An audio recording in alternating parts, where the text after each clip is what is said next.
இன்ற பெருநாள் தினம் என்பது முஸ்லிம்களுடைய உள்ளத்தில் சந்தோஷமாக வாழ வேண்டிய தினம். உடைய தாயும் உடைய தந்தையும் உயிரோடு இருந்தால் அவர்களை பார்க்க வேண்டிய பொறுப்பு உங்களுடைய கடமை. அவர்களை போய் சும்மா சாட்டுக்காக முத்தமிட்டு வந்துவிட்டு நாங்கள் எல்லாம் திருப்தி காண்பதை விட அவர்களுக்கு என்ன கடமையோ அதை செய்ய வேண்டும். அவர்கள் இல்லை என்றால் அவர்களுடைய உறவுகள், அவர்கள் இல்லை என்றால் அவர்களுடைய அன்பர்களும் நல்ல முறையில் நடந்து கொள்வதை இஸ்லாம் வலியுறுத்துகிறது.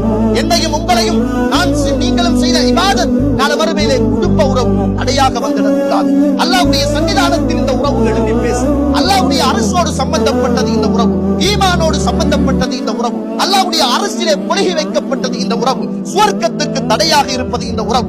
இந்த உறவை முறித்துவிட்டு இபாதத் செய்து தொழுது தியாமுல்லையிலே தொழுது நோன்பு பிடித்து குர்ஆன் ஓதி எந்த விதமான ஃபாயிதாவும் கிடையாது என்பதை மறந்து விடாதீர்கள். உறவுகளோடு நல்ல முறையில் சேர்ந்து நடந்து கொள்ளுங்கள். என்னாலும் உங்களாலும் யாராவது அநியாயம் இழைக்கப்பட்டிருந்தால் அல்லாஹ்வுக்காக வேண்டி இந்த உலகத்தில் இழிவோ இந்த உலகத்தில் நஷ்டமோ பிரச்சனை அல்ல, மறுமையின் இழிவும் மறுமையின் நஷ்டமும் தான் அது நிரந்தரமானது என்பதை உள்ளத்தில் ஆழமாக பதிவு செய்து கொள்ளுங்கள். அவர் மன்னிக்காத வரைக்கும் அல்லாஹ் நம்மளை மன்னிக்க மாட்டான் என்பதை புரிந்து கொள்ளுங்கள்.